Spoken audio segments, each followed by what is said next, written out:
चौबे और आप देख रहे हैं जी न्यूज़ 7। खबर उत्तर प्रदेश के गाजीपुर जनपद से है, जहां देवकली ब्लॉक अंतर्गत हम ऐसे जगह पे आए हुए हैं जिसका नाम ग्राम सभा मुररवा है। मैं आपको बता दूं कि यहां राजस्व विभाग के द्वारा ऐसा खेल किया गया है जिसकी वानगी शायद ही कहीं देखने को मिले। अब मामला पे मैं प्रकाश डालता हूं। विद्यालय की गाटा संख्या 318 है, जिसको मैं आपको बताऊंगा कि जहां तक मेरी समझ में आया यहाँ किस बात का विवाद है। मैं आपको बताऊं कि जो ये मैं इस समय पश्चिम मुख करके खड़ा हूं और मेरे ठीक बाएं हाथ की तरफ जो ये बाउंड्री दिख रही है, ये कंपोजिट विद्यालय मुररवा की जो है ये 4 दीवारी है। और जबकि 318 का जो 318 गाटा संख्या का जो रकबा है, उस रकबे में जो नक्शे में जो कुआं दर्शाया गया है वह यही कुआं है। और इस कुएं से सटे पूरब तरफ जो है ये नक्शे में भी सड़क है और मौके पर ही ये सड़क है। अब मैं आपको बताऊं कि राजस्व कर्मियों की लापरवाही की वजह से एक तो विद्यालय की ज़मीन पूरी कवर नहीं की गई, दूसरी चीज़ ये है कि चकबंदी इस गांव की 1983 में हुई।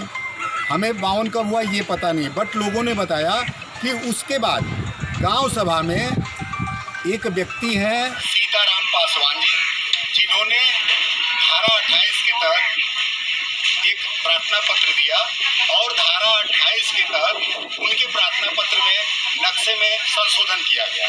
संशोधन के मुताबिक ये विद्यालय के अंदर की जमीन हम आपको दिखाएंगे, लोगों ने बताया। आइए आपको हम दिखाते हैं।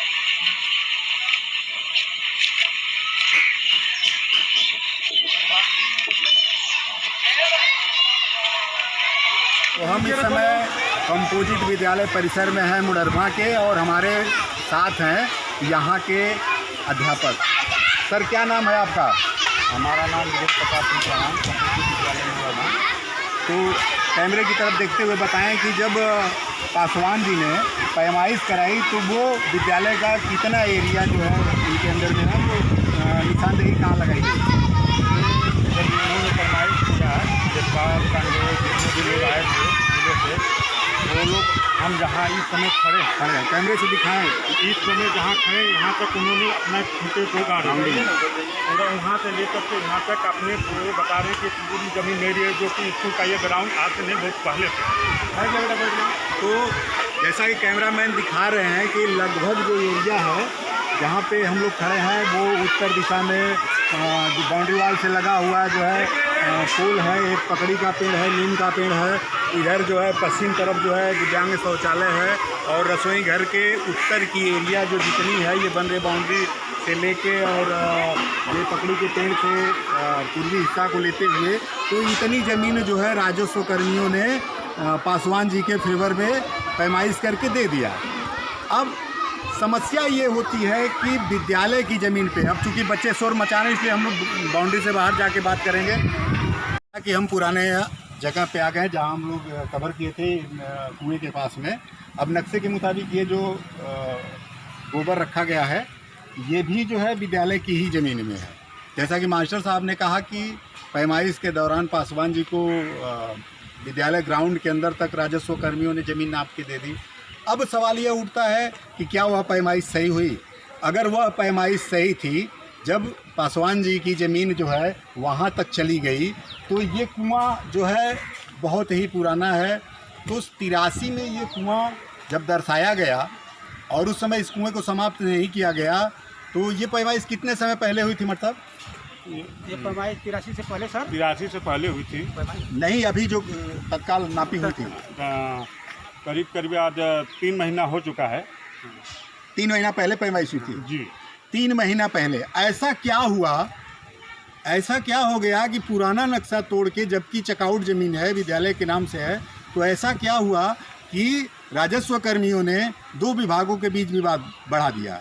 एक तो शिक्षा विभाग है जो सुधी लेने को तैयार नहीं कि मेरी ज़मीन कहाँ है, दूसरी तरफ प्रधान चुने गए व्यक्ति नए हैं जिन अभी इनका कार्यकाल 1 साल हुआ है, और ये अपने कार्यकाल में डीएम साहब श्री मंगला प्रसाद सिंह जी के आदेशानुसार विद्यालय का कायाकल्प करवाए, और उस कायाकल्प के तहत इन्होंने जो बाउंड्री वाल कराई उसके तहत पैमाइश की स्थिति तो हुई नहीं कि कहाँ तक मेरी ज़मीन है।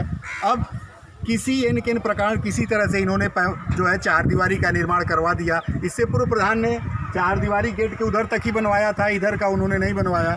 जब कायाकल्प के तहत इन्होंने कार्य करवाया तो पता चला कि आपसी विवाद बढ़ा, और इस विवाद के तहत शिक्षा विभाग तो ध्यान दे नहीं रहा, बट इस गांव के जो प्रधान हैं अशोक जी, उनको पासवान जी की तरफ से, राजस्व विभाग की तरफ से, शिक्षा विभाग की तरफ से, यहाँ तक कि प्रशासन के तरफ से भी बार बार टार्चर किया जा रहा है और इनके पर तरह तरह के मुकदमे जो है लादे जा रहे हैं। आइए इन्हीं से मिलते हैं, इन्हीं की जुबानी सुनते हैं, क्या है पूरा मामला बताएंगे। पहले तो सर आपका हमारे चैनल में स्वागत है। मैं आपसे कहूँगा कि कैमरे की तरफ देखते हुए अपनी सारी व्यथा को बताएं, क्या क्या दिक्कतें आपको हुई, और ऐसी स्थिति में आप प्रशासन से, शासन से, डीएम से क्या चाहते हैं, क्या उम्मीद है आपको। इसको छोड़ दीजिए, इसको छोड़ दीजिए सर, आप बताइए। मैं ग्राम सभा प्रधान मुड़रभा आगे बताएं क्या के यहाँ रहने वाले हैं।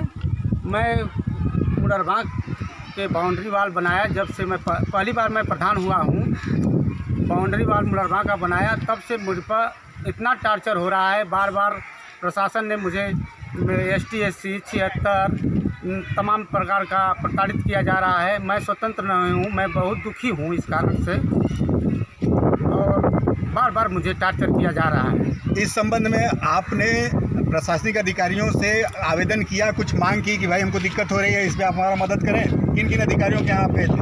हम नंदगंज एसओ के यहाँ गए, कहे कि हम कोई दोषी नहीं हूँ, तो इसका जांच करा लिया जाए।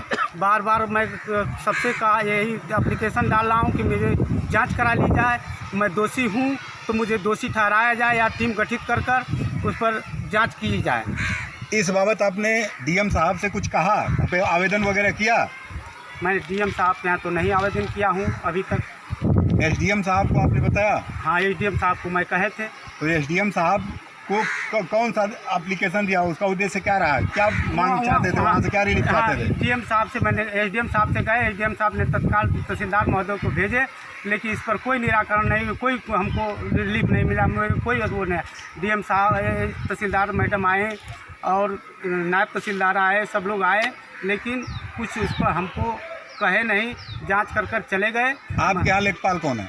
हमारे के यहाँ धर्मेंद्र राम लेखपाल हैं। अब क्या चाहते हैं, हमारे चैनल के माध्यम से क्या अपील करना चाहते हैं प्रशासन से? प्रशासन की मेरा टीम गठित कर मेरा जांच कराई जाए, और मैं दोषी हूँ तो मुझे दोष का दंड मिले, मैं यही चाहता हूँ। अगर मैं नहीं दोषी हूँ तो मुझे रिलीफ में छोड़ दिया जाए। तो ये रहे ग्राम सभा जो है मुड़रभा के प्रधान जी, और कहीं न कहीं विभाग का दोष सामने उभर कर आता है। विभाग सही ढंग से जांच करे और ऐसे प्रताड़ित करना बंद करे। एक एप्लीकेशन पड़ता है व्यक्ति के ऊपर, पहले उस एप्लीकेशन की जांच होती है, वास्तव में अगर वह दोषी होता है तो उसको वह सज़ा का पात्र है, लेकिन अगर निर्दोष व्यक्ति को अगर सज़ा दी जाती है तो वो अक्षम्य है। मैं इस बाबत यहाँ के उच्च अधिकारियों से ये अपील करना चाहूँगा कि कहीं न कहीं कुछ न कुछ कमियाँ हैं, जिससे दो परिवार, एक तो प्रधान का परिवार है, प्रधान बाद में, पहले परिवार, फिर उसके बाद गांव सभा के प्रधान, और यदि प्रधान है तो गांव का विकास करने के लिए मात्र चुने गए हैं 5 साल के लिए, 1 साल इनका बीत गया है। विकास अगर इनके द्वारा हो रहा है गांव सभा में, तो विकास के प्रति इनका सहयोग करें गांव के लोग, और अधिकारी भी इनका सहयोग करें। जबकि ऐसा इनके साथ नहीं हो रहा है, कहीं न कहीं ये प्रताड़ित हैं, कहीं इनके ऊपर जो है SC का मुकदमा जो है लाद दिया जाता है, कहीं 325 के तहत इनको फंसाया जाता है। तरह तरह की समस्याओं से ये घिरे रहते हैं। जब ये एक गांव का सम्मानित व्यक्ति, प्रधान व्यक्ति अगर समस्याओं से घिरा रहेगा तो वह किस प्रकार का विकास करेगा। जो विद्यालय डाटा संख्या 318 है, उसके उत्तरी छोर पे जिनका डाटा संख्या 317 उनके सामने हम हैं। दादा, आपका नाम क्या है? जमीन। ये जो विद्यालय की ज़मीन है वो कहाँ तक है? मुद्दा तक जान जाला कि यहाँ ले आइए। ये कुआं किसकी ज़मीन में पड़ा? 318 में है या 317 में है? अब ऐसा नहीं कि कुआं तो हम के जन्म पैदाइश से पहले के बनल है, लेकिन इतना जाना जाला कि हमारे बाप दादा पूर्व चलत पहले तो बनौले हो लोग और तब आई को घेरल ना रहे। तो ये कुआं विद्यालय की ज़मीन का है या फिर आपका है? अब तो सुने जाला कि विद्यालय का माना हम निपर बाड़ी में सब खाना देखा। तो अगर ये ज़मीन अगर कुआं विद्यालय में चला गया तो आप कुएं के उत्तर तरफ ही ना हैं? हाँ हाँ, और कुआं के उतरे पचूने बाड़ी। तो ये रहे दादा, इनका कहना है कि मतलब पहले हम लोगों का, आप लोगों ने सुना है पहले इनका था, पूर्व चलती थी, लेकिन अब नक्शे में 318 में ये कुआं दर्शा रहा है। जो ये कुआं है ये भी इनके जन्म से पहले का है। कितनी उम्र होगी आपकी? लगभग हमके अंदाज है कि 65 से बेसी। ये इनकी उम्र 65 साल ही बता रहे हैं। और ये स्थितियां हैं, कहीं न कहीं राजस्व की कमियां हैं, इनको दुरुस्त करना अति आवश्यक है। इस मामले में प्रधान को फंसाया जा रहा है कि इस बाबत मुड़रवा गांव सभा में प्रधान के ऊपर जो कई चार्जेस लगाए गए आरोपी के द्वारा, और कहीं न कहीं विवाद चरम पे है। इसी संदर्भ में मैं गांव के इतने लोग इकट्ठे हैं, मैं जानना चाहूँगा अभी जो आपके गांव में प्रधान के ऊपर आरोप लगाया गया है, इसके बाबत कुछ बताएं। ये सब गलत लगाया गया है आरोप। पूरे गांव में प्रधान के फेवर में 18 लोग आके किसी को गाली गलौज करते हुए आपने कभी देखा? कुछ नहीं, यहाँ कुछ सुविधा नहीं किया। क्या कहना है आपका? जो आरोपी आरोप लगा रहा है वो सही है अथवा गलत है? गलत है। जो 18 लोग हैं वो सारे लोग यहीं रहते हैं या फिर बाहर भी रहते हैं, नौकरी वोकरी करते हैं? सब घर पर रहते हैं यहाँ। नहीं, बाहर भी रहते हैं भैया, ये हमारे बाहर रहना कुछ पढ़त रहना, लड़का वो लिखा हुआ। क्या चाचा? लड़का कुछ बाहर पढ़त माना, हाँ, वो कुछ लिखा हुआ है। अच्छा, तो ये जो हो रहा है वो सही हो रहा है अथवा गलत हो रहा है? समझ गए तो हाँ ये जो सीखा हम लगौले हो सकते, हाँ। चक्कर गलत है, उसमें हम मारपीट पहले नहीं झगड़ा। तो ये रहे जो कि विद्यालय के सटे उत्तर तरफ जिनकी ज़मीन है वो बोल रहे हैं। तो आखिर विद्यालय का मामला अगर है तो इनसे है, दादा से है, न कि सीताराम जी से है। तो कहीं न कहीं कमियां हैं, इन कमियों को दूर करना चाहिए और झगड़ा कतई नहीं लगाना चाहिए।